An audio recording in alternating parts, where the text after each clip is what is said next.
So yeah, so today we're going to talk about just how we make mitered doors, basically, kind of the steps that we take to make sure that door lasts a long time. We use kind of traditional methods to make these, and it's just another way you can make a door, as opposed to your traditional style of just shaker doors.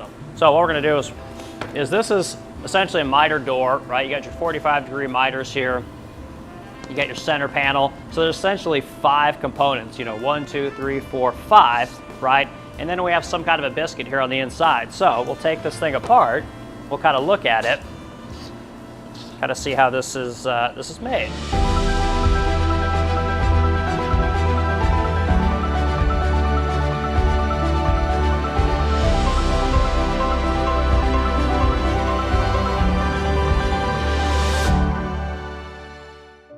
So you can see the biscuit, right? We got that. We've cut in we've used our biscuit cutter, and we actually just cut a little dado in here to receive that. Okay, and that's what's going to hold this door in place. And over the years, that wood is going to swell and it's going to contract. This biscuit is going to keep that wood from moving too much over the years. It's very important that you have some kind of something or other to lock that in there. So that's what we're going to talk about today, how we put this thing together and why this is a great door. All right, so we'll grab some material. We pre-make a lot of our trims that we use for doors. We're going to set up our saw on a 45. And this is a rough cut. These aren't our final cuts. We'll actually do this in 2 stages. So one of the things that it's important to do when you're making your door parts is you've got to cut along here with a miter saw. A lot of people think that miter saw makes great cuts, and they're okay. A miter saw does make decent cuts, but you can do better. And the way you do better is by actually sanding that miter, right? That 45-degree joint. So we'll go here to our edge sander. I got this little 45-degree tool that I've made. Okay, turn this on, and we're just going to kiss this. Right, if I look down here, I can actually see that my miter is off, right? So I'm going to sand this thing so I get it nice and close. Okay. There you go, that's better. I'll do the same thing coming the other way.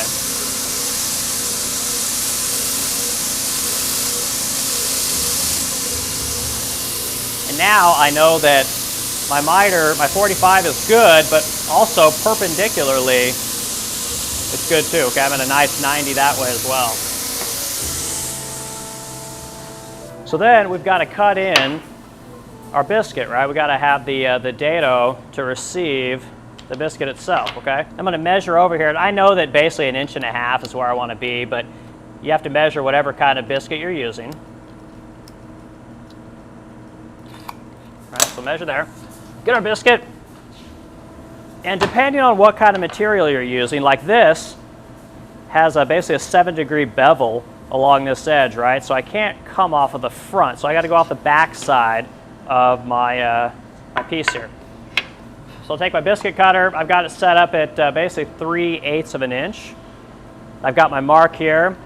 Line this thing up.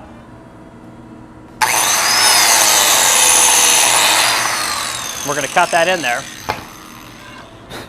Blow that out. We can see that we haven't blown through the back side. We haven't come through this side. Just kind of basically there in the middle. Okay. So that's going to receive the biscuit. Okay. Just like so. Okay. So then we're going to need a center panel, right? We got to put something along our dado here. So we'll go ahead and cut ourselves a center panel out of. We're just going to use MDF, which is a medium density fiberboard. We got a piece of 1/4 inch here. This stuff's very stable. A lot of people like to use MDF for their center panels, especially when you paint, because it takes paint very well. It takes primer very well, and it's not going to move on you. So we know that our piece needs to be about 13.5 inches wide.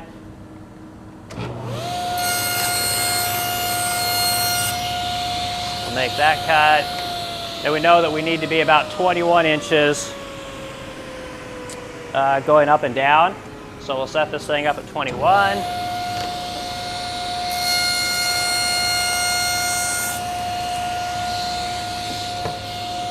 All right, then, because we have biscuits in each one of our miter joints, you have to give room, basically you have to sand a relief point here on the panel so that the biscuit can fully engage in the rails and the stiles of the door itself. So we'll take this, and it doesn't have to be super accurate. We're just trying to remove a little bit of material there.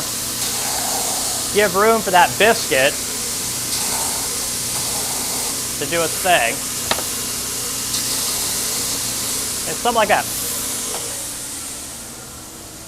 Okay, so one of the things that we'll talk about real quick is I've cut my rail and my stile for my doors, and rail and stile is a simple. I learned this by using basically a train thought, like rail and stile, right? I think of a rail runs along the track, right? A train runs along the rail track. Therefore, anything that's horizontal is a rail, whereas a stile is anything that's vertical. That's just how I've always remembered it. I don't know how anyone else learns it. That's how I learned it.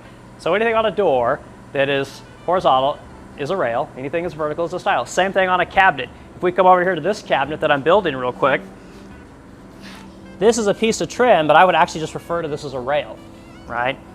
These pieces of trim, I'd call these stile pieces of trim. Like it's just, those are just one of the fundamentals of woodworking, rails and stiles. So anyway, this is gonna be a stile. So, okay, so what we're gonna do, I like to measure on the inside of my part so that I can figure out the dimensions of my center panel, okay? And I'll do that on the stile and the rail, and then that'll tell me what the dimensions on this part are gonna be, okay? So, the trick to getting really good with a tape measure, you may want to come in and look at this, okay? This has hundredths of an inch on it, okay? Fractions are on top. Fractions are what most people learn with here in America, but you want to learn in tenths, right? 10, 20, 30, 40, 50. Each one of these is a hundredth, right? There's 10 of these marks in every tenth. That's how you get super accurate, okay? So, what I'm going to do is I'm going to line up where my dado here meets my miter joint, and I'm going to burn an inch, as they say. I'm sure everyone's heard this. You burn that inch. We start right there at the 1 inch mark so that when we come over here to the end, it's much more accurate. Okay, because you can't really measure with the end of your tape measure because it's a hook, right? It's not going to work. So we burn that inch. We come over here and we measure, and we see we're at about the number 22, and because we burned an inch, that actually means it's 21, okay? So, taking that 21, and I'm gonna subtract, I'll subtract a 1/16 of an inch, okay? So now I'm down to 20 and 15/16. 20, 15/16. I'm gonna do the same thing to this one. Burn that inch. Measure over here, and I'm about 15. Okay, which if we burn the inch means 14. 14 subtract our 16th gets us to 13 and 15/16. Okay. So that's what we got, 20 and 15/16 by 13 and 15/16. So that's what we need for this. Okay, so we'll get this, I've got a jig that I use for making all my doors. I've got a couple of these. The reason we use a jig is because it speeds up production, and it's also a check against your ego, okay? A lot of people think that, you know, they do everything perfect and they're amazing, but if you have a good jig, a jig is essentially, we would call it a go, no-go gauge, right? If you put your part in here and it doesn't come out square, well, you gotta work on your door some more. So we'll put it in here and we'll check it, make sure that our door is good, because we know this jig is good. Every one of these that we make, we check them, they're perfectly square. So that's why we use this, okay? All right, so we throw our parts in here, and for the purposes of this video, we're going to check our door. We're going to see exactly how it goes together, because one of the things about woodworking is if you want to be, my personal belief, if you want to get really good at woodworking, the things that you make need to be able to stand up without fasteners. They need to be able to stand together without glues and clamps. And the more you can build a piece of furniture in that fashion, the better quality it's going to be. You know, you want people to pay big bucks for your furniture. You need to show them why they're paying that money. They're paying that money because of the quality you put into it, right? So you got to show them quality. So this is one of the ways to show people quality, right? So we're going to put all of our rails and stiles in here. We're going to throw our biscuits in here. And we're going to look to see if this thing goes together. What do we like about it? Do the joints look good? is it's square, right? That's why we have our jig here. Biscuit's got a little junk in there.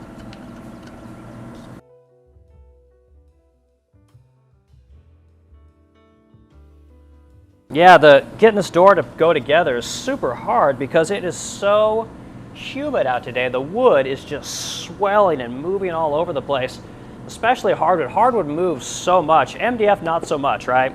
But anyway, we got this thing half-ass put together, so we want to look at it, okay?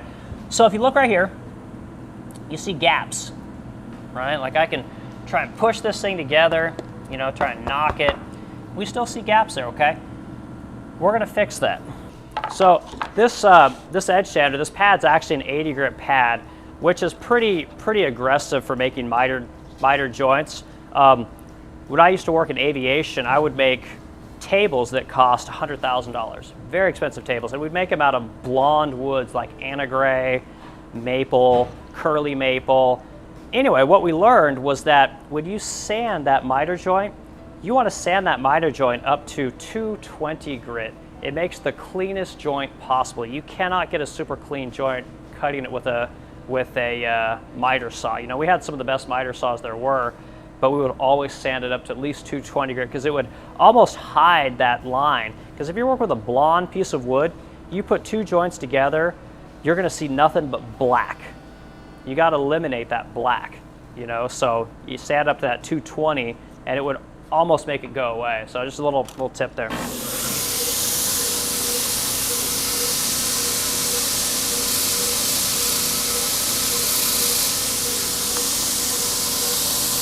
So we're just gonna kiss it. We're not gonna do too much to it. So that was bad.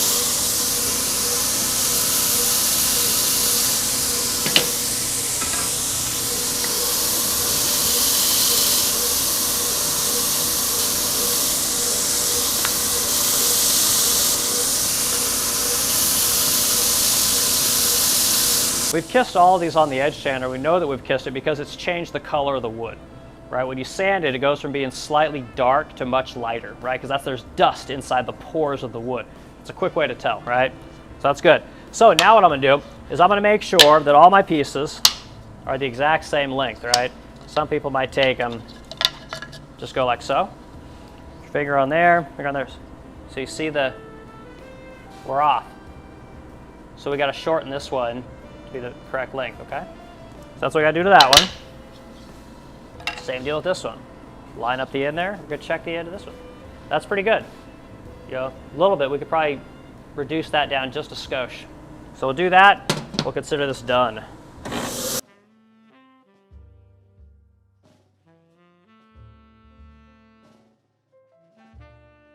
All right, so I'm just checking to make sure that I line up all the parts correctly. This is, what does this say? C. Right, so we're lined back up. So we're going to put this thing back together and we'll look at it one more time.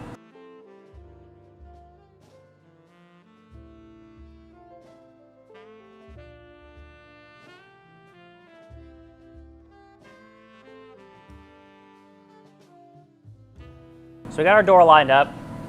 Our joints are going to look better. This one joint right here is a skosh out. When we clamp it up, that's going to close up beautifully. So we have our door, okay? It's in our jig. When we put it in here, the joints look pretty decent. So we're going to go ahead and put glue on this thing. We'll add some clamps to it, and that's going to be it for making our door, okay?